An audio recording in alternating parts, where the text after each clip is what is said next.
mean, he loved being in the army, absolutely loved it. For them to then turn around and say, thanks very much, but you're no good to us anymore because you just can't do the job that we want you to do. I mean, that's a real kick in the guts. That's where there was no help. That's, I think, where it all sort of started to fall apart for him. And I think it just made it worse and it aggravated him. I mean, how are we supposed to deal with it? Like, he wasn't getting any help. All he kept getting given was more and more pills, medication.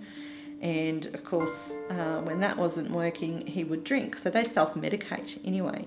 And he was over-medicating. And so where was the assistance, like, for the family?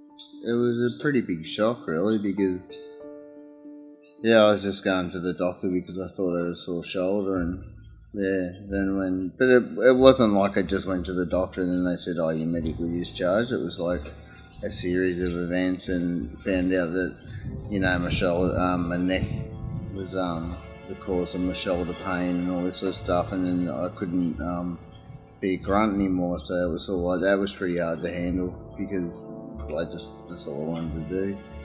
Just climb around the mud for a while, be like a big kid, but that wasn't so bad. Well, it was bad, but we got over that, and then thought, I'll find another job in the army, something else I can do at, just corps transfer. But then I found out that I wasn't fit enough for any job in the army, so that was pretty hard. And then, of course, like most people, I've used alcohol and prescription medication and both together and all that sort of stuff, and it was just a really hard pill to swallow that I wasn't capable of going back overseas with my mates and all that sort of stuff again. So, but that, as far as the family, they copped the brunt of that because I was drunk and wasn't very happy, and going to do ridiculous things, and just got a bit out of control. And I think it was just put to me that pretty much sort of like give up the drinking, or we're gonna have to move out. And that's fair enough, because I was just getting worse and worse. You've got someone that's just come home and said they don't want me anymore, I'm useless to them, and then you have to change your whole life. All of a sudden it's like, if you're in a DHA house, you then have to go, we have to move. What are we going to do? How do we do this? And that's stressful enough as it is, but added on to that, you've now got someone who's, in need of medical as well as, psychological attention, and it's kind of like, who do I call? There's no one, and there's absolutely no one to call. I mean, they can turn around and say, you can ring up VVCS, but it's then, no, your partner actually has to recommend you to go through that process. And it's like, well, surely there should be like a hotline for partners to say, look, I'm finding it a little bit difficult at the moment. I just need some assistance, or I just need someone to talk to. I don't know what goes through his head. I have a fair idea of what goes through his head, and a lot of the times that scares you. You sort of think, do I go to work today? Do I not? What are the implications of me not going to work? And you can't say anything like, I know we can't do that because I can't afford it. And then they then blame themselves. Everything comes back to, that's all my fault. That's my fault. That's my fault. That's my fault. That's my fault. And it's a vicious, it's a terrible way to live. It is really, really terrible way to live. I mean, it's taken me probably a year, I think, to admit that I have depression because of it. I mean, that's a really, really hard thing to admit. And I had to tell Scott, because I was almost like at a bit of a breaking point where I thought, I don't know how I can deal with all of this. Where do I get help? And Do you know, the best help I got was from a GP, actually.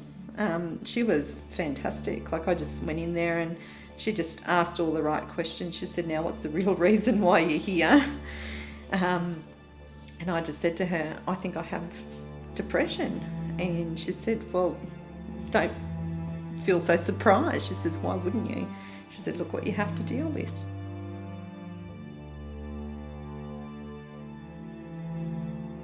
PTSD is something where you've had a traumatic experience, and PTSD is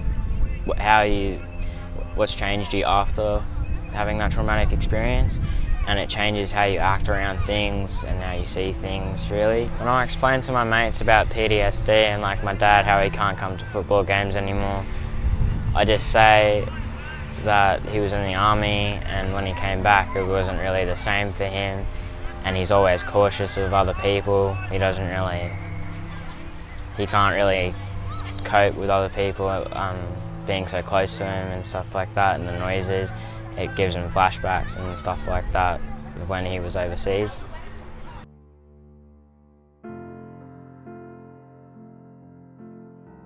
I think that's like when he had whiskey, that's what gave me the greatest relief, was that all of a sudden he would get out of bed and he would start walking, and he actually started to open up to people a bit more, because, you know, when you've got a dog, you know, people would go, oh, you know, what's the dog for? Or sometimes he'd talk, sometimes he wouldn't.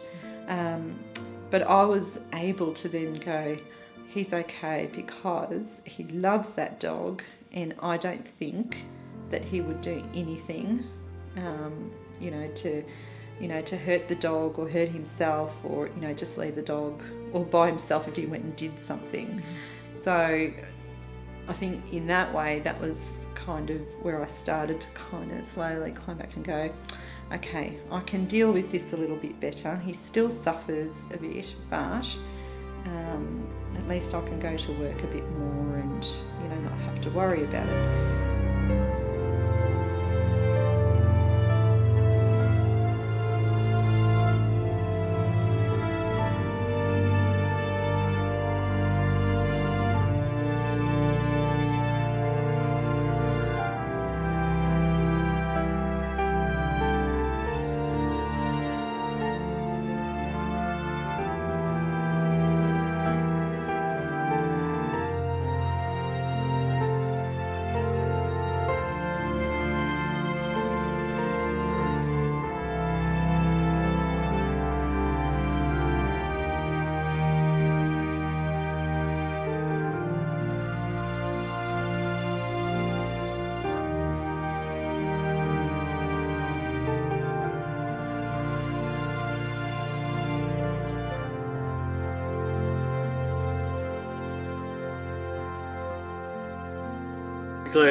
The main service that which provides is we provide service dogs, like training and trained service dogs for veterans and first responders that suffer with PTSD and other related illnesses. The main role of like the service dog, unlike most assistance dogs, is that like a service dog has 3 specific tasks that is required for the recipient itself. So a service dog is more like tailored to the individual rather than just being across the board same trained. So we're more specialised for the recipient.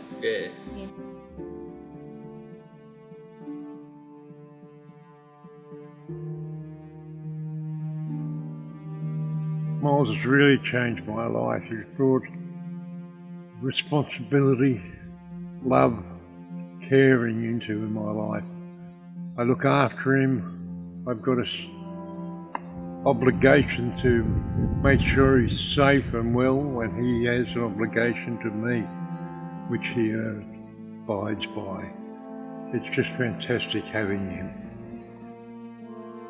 The way that Scott sort of deals with it is by helping others. It's actually his therapy and trying to help with his own PTSD.